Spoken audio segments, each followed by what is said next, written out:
ఒక అడవిలో నివాసం ఉండే సుగుణ అనే ఆడగ్రద్దకు మైనా పిచ్చుక, మీనా చిలుక, మైథిలి కాకి అనే ముగ్గురు పక్షి కూతుర్లు ఉండేటివి. ఆడగ్రద్ద సుగుణ ఎక్కడికి వెళ్ళినా తన ముగ్గురు కూతుర్లు మేము వస్తామని అల్లరి చేసేవి. వాటి అల్లరి భరించలేక సుగుణ గ్రద్ద తనతో తీసుకెళ్ళేది. కానీ ఆ రోజు ఆడగ్రద్ద మనసెందుకో కీడును కోరుకుంది. బాధగా ముఖం పెట్టి, ఇదేమిటి, చాలా రోజుల తర్వాత మళ్ళీ నా మనసు ఏదో కీడును కోరుకుంటుంది. ఏం కీడు జరగనుంది? ఎలాంటి కీడు జరగనుంది? ఇప్పుడేమి చేయాలి అని తనలో తాను అనుకుంటూ బాధపడుతున్న తల్లి ఆడగ్రద్ద దగ్గరికి తన ముగ్గురు పిల్లలు వచ్చాయి. ఇక వెళ్దామా మమ్మీ? పిల్లలు, అడవిలో శీతాకాలం ఎక్కువగా ఉంది. ఈరోజు మీరు నాతో బయటకు రావడం లేదు. ఇంటి దగ్గరే ఉండండి. అమ్మా, ఈ శీతాకాలం మమ్మల్ని ఏం చేస్తుంది చెప్పు? నేను చెల్లెళ్ళు ఎంతో స్ట్రాంగ్. ఆ విషయం నీకు తెలుసు కదా. ఏమిటో పిల్లలు, ఈరోజు నా మనసేమీ బాగా లేదు. ఏదో కీడును కోరుకుంటుంది.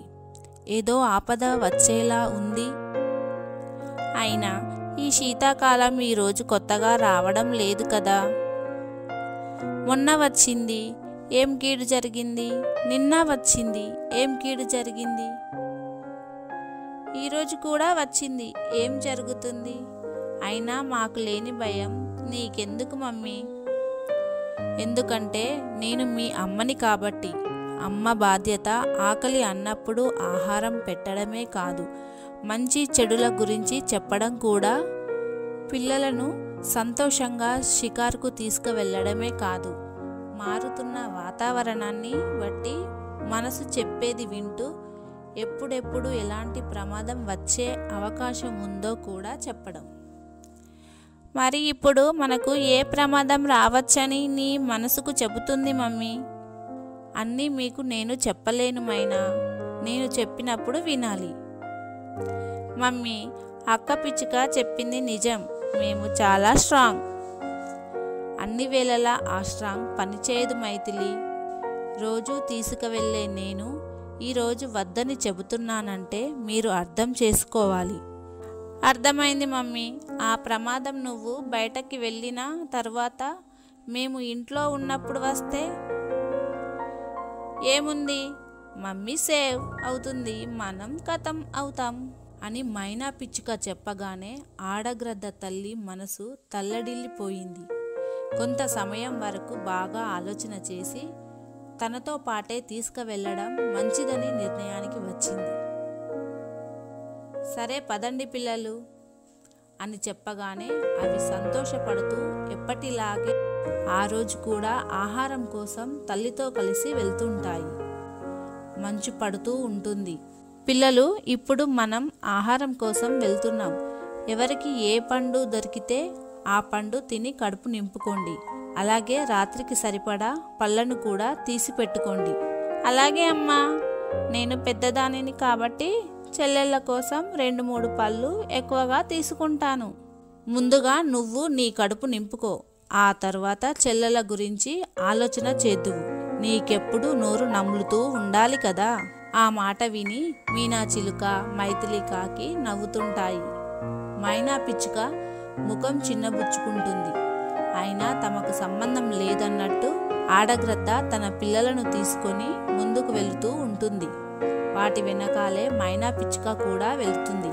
అలా పళ్ళున్న చెట్టు దగ్గరికి వెళ్ళి పళ్ళను తిని కొన్ని పళ్ళను రాత్రి తినడానికి తీసుకొని ఇంటికి వస్తాయి. ఇల్లు పూర్తిగా మంచుతో కప్పబడి ఉంటుంది. అన్నీ కలిసి జాగ్రత్తగా అతి కష్టం మీద ఆ మంచును తొలగించి లోపలికి వెళుతాయి. Camp fire వేసుకుంటాయి. పిల్లలు, నేను బాగా అలసిపోయాను, కాసేపు పడుకుంటాను. నాకు చెప్పకుండా బయటికి వెళ్ళకండి అని చెప్పగానే పిల్లలు సరే అంటాయి. దాంతో ఆడగ్రద్ద అలసిపోయి పడుకుంటుంది.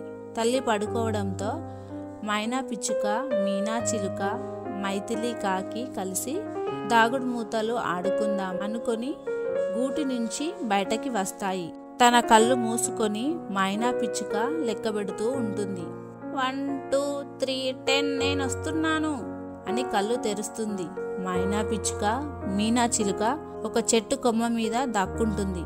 మైథిలి కాకి ఇంట్లోకి వెళ్ళి దాక్కుంటుంది. మైనా పిచ్చుక మీనా చిలుకను పట్టుకుంటుంది. కానీ కాకి కోసం వెతికి వెతికి అలసిపోతుంది. ఇక్కడ మైథిలి కాకి కనబడదు. మైనా పిచ్చుక అనుమానం వచ్చి ఇంట్లోకి వెళ్ళి చూస్తుంది. అక్కడ మైథిలి కాకి కనబడుతుంది. గట్టిగా మైథిలి కాకి అవుట్, మైథిలి కాకి అవుట్ అని గట్టిగా పెద్దగా అరుస్తూ ఉంటుంది. ఆ అరుపుకు పడుకున్న ఆడగ్రద్ద ఒకసారి ఉలిక్కిపడి నిద్రలేస్తుంది. అది గమనించి మైథిలి కాకి గూడు నుంచి బయటకి వస్తుంది. మైనా పిచ్చుక మాత్రం నవ్వుతూ ఉంటుంది. ఆడగ్రద్ద కోపంగా మైనా పిచ్చుకను బాగా కొడుతుంది. ఏదో సవతి కూతురువని ఊరుకుంటుంటే రోజు రోజుకు నీ అల్లరి ఎక్కువవుతుంది. నా పిల్లలను కూడా పాడు చేస్తున్నావు. నువ్వు నా ఇంట్లో ఉండొద్దు, వెళ్ళిపో అని కోపంగా బయటకు పంపిస్తుంది. చీకటి పడింది. తన పిల్లలు మైథిలి కాకి మీనా చిలుకను తీసుకొని ఇంట్లో ఉంటుంది. విపరీతంగా మంచు పడుతూ ఉంటుంది. మైనా పిచ్చుక ఎంత బ్రతిమిలాడినా ఆడగ్రద్ద తలుపు తీయదు, తిడుతూ ఉంటుంది. మైనా పిచ్చుక చెరువు దగ్గరికి వచ్చి ఏడుస్తూ ఉంటుంది, బాధపడుతుంటుంది. అప్పుడు తనకు వెదురు బొంగులు కనబడతాయి. ఈ మంచు చలిని తట్టుకోవాలంటే వెదురు బొంగుల ఇల్లు కట్టుకోవాల్సిందే, లేదంటే ఉదయం వరకు మంచుగడ్డలా తయారవ్వాలి అని చలికి ఓర్చుకుంటూ తట్టుకుంటూ అతి కష్టం మీద వెదురు బొంగులతో ఇల్లు కట్టుకుంటుంది.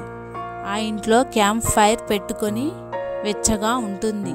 ఓ అర్ధరాత్రి వేళ మంచు విపరీతంగా పడుతూ ఉంటుంది. ఆడగ్రద్ద కట్టిన ఇల్లు మంచుకు తట్టుకోలేక సౌండ్ చేస్తూ కూలిపోతుంటే తల్లి గ్రద్ద పిల్లలను తీసుకుని బయటకి వచ్చింది. చలికి తట్టుకోలేక ఇబ్బంది పడుతున్న తన తల్లి దగ్గరికి మైనా పిచ్చుక వచ్చి తన వెదురు బొంగుల ఇంటికి తీసుకెళ్తుంది. ఇక అప్పటి నుంచి అందరూ కలిసి పిచ్చుక వెదురు బొంగుల ఇంటిలో ఉంటాయి. ఒక అడవిలో కాకి మరియు పిచ్చుక రెండు మంచి స్నేహితులుగా ఉంటూ ఒకే చెట్టు మీద రెండు గూళ్ళు కట్టుకొని నివసించేటివి. కాకి దేవుణ్ణి బలంగా నమ్మేది. రోజు పూజ చేసిన తర్వాత పనికి వెళ్ళేది. ఇక పిచ్చుక తన కష్టాన్ని నమ్ముకొని బాగా పనిచేసేది. ఫలితంగా కొంత డబ్బును తన గూటిలో ఉన్న ఒక కుండలో దాచిపెట్టుకునేది. ఒకరోజు సాయంత్రం పూట కాకి పిచ్చుక సెలయేరు పక్కనున్న రాళ్ల మీద వాలి సరదాగా కబుర్లు చెప్పుకుంటూ ఉండగా పావురం వాటి దగ్గరకు వచ్చింది. ఇద్దరూ ఇక్కడే ఉన్నారా? మీకోసమే మీ గూళ్ళ వరకు వెళ్ళొస్తున్నాను. మాకోసమా? ఎందుకు పావురమా? అయ్యో కాకి, పావురం రియల్ ఎస్టేట్ వ్యాపారం చేస్తుందని తెలుసు కదా, మళ్ళీ ఎందుకని అడుగుతావు? ఏదో ల్యాండ్ అమ్మకానికి వచ్చుంటుంది. ఆ విషయం మనకు చెప్పడానికి వచ్చుంటుంది, అంతేనా? వారేవా పిచ్చుక, ఎదుటి వారిని అర్థం చేసుకోవడంలో ఎవరైనా నీ తర్వాతే. అంటే ఏమిటే నీ ఉద్దేశం? ఎదుటివారిని అర్థం చేసుకోవడం నాకు రాదనా అని నేనెప్పుడన్నాను కాకి? రాజుగారి మొదటి భార్య మంచిదంటే రెండో భార్య చెడ్డదనే కదా. వామ్మో, నేనన్న మాటలో ఇంత అర్థం ఉందని నాకు తెలియదు కాకి. I'm very sorry. మీరిద్దరూ మంచివాళ్ళు. అబ్బా కాకి, నువ్వు కాసేపు మాట్లాడకుండా ఉండు. సరేలే, ఇంతకు నువ్వు వచ్చిన విషయం చెప్పు. ఇద్దరికీ చెప్తున్నాను వినండి. తనకు డబ్బు అత్యంత అవసరం పడి చిలుక తన పంట పొలాన్ని తక్కువ ధరకు అమ్మాలా అనుకుంటోంది. మంచి పంట పొలం మీరు తీసుకుంటే బాగుంటుంది, ఏమంటారు? నా దగ్గర డబ్బు లేదు. నా దగ్గర ఉందిలేవే. నేను తీసుకుంటే నువ్వు తీసుకున్నట్టు కాదా? మేము ఆ పంట పొలాన్ని తీసుకుంటాం, పదా అని ఒక రోజున డబ్బుల కుండీని తీసుకొని పిచ్చుక కాకి పావురం కలిసి చిలుక గుటికి వచ్చాయి. అన్ని విషయాలు వివరంగా మాట్లాడుకొని పొలం కాగితాలు చెక్ చేసుకొని పిచ్చుక డబ్బులు ఇచ్చి పంట పొలాన్ని కొంటుంది. ఏ పని చేయకుండా కాకి దేవుణ్ణి పూజిస్తూ ఉంటుంది. పిచ్చుక మాత్రం పొలాన్ని దున్ని పంట వేస్తుంది. అలా రోజులు గడుస్తున్న కొద్దీ పంట పెరుగుతూ వస్తుంది. అలాగే అవి ఉంటున్న గూళ్ళు పాడవుతూ వచ్చాయి. ఆ పంట మీద వచ్చిన డబ్బులతో ఇప్పుడు ఆ రెండూ కలిసి తమ గూళ్ళను బాగు చేయించుకోవాలి అనుకున్నాయి. పొలంలో పంట పండి అమ్మడానికి సిద్ధంగా ఉంది. పంట కొనే దళారి గ్రద్ద పిచ్చుక పంట విషయం తెలుసుకొని డబ్బులు తీసుకొని పంట దగ్గరకొస్తుంది. గ్రద్దకి కాకికి పడేది కాదు. వచ్చావా? ఇక మన పంటకు మంచి ధర వచ్చినట్టేనే పిచ్చుక. నువ్వు కాసేపు మాట్లాడకుండా ఉండవే, నీకు దండం పెడతాను. దండం పెడితే అదెక్కడ వింటుంది పిచ్చుక? సూది దారం తీసుకొని దాని మూతిని కుట్టే, లేదంటే నాలుగు మీద వాత పెట్టు.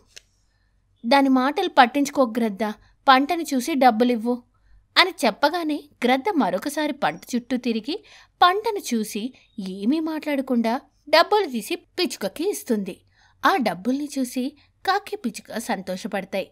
రెండూ కలిసి సంబరంగా సెలయేరు ఒడ్డున కూర్చొని కూల్ డ్రింక్ తాగుతూ ఉంటాయి. అప్పుడు, ఏమే కాకి, ఇందులో నేనే ఎక్కువ కష్టపడ్డాను కాబట్టి ఈ డబ్బులో నేను కొంచెం ఎక్కువగా తీసుకుంటాను. అదెలా కుదురుతుంది పిచ్చుక? ఇందులో నుండి ఎక్కువ డబ్బును నేనే తీసుకుంటాను. ఎందుకంటే నేను పంట మంచిగా పండటం కోసం దేవుణ్ణి ప్రార్థించాను.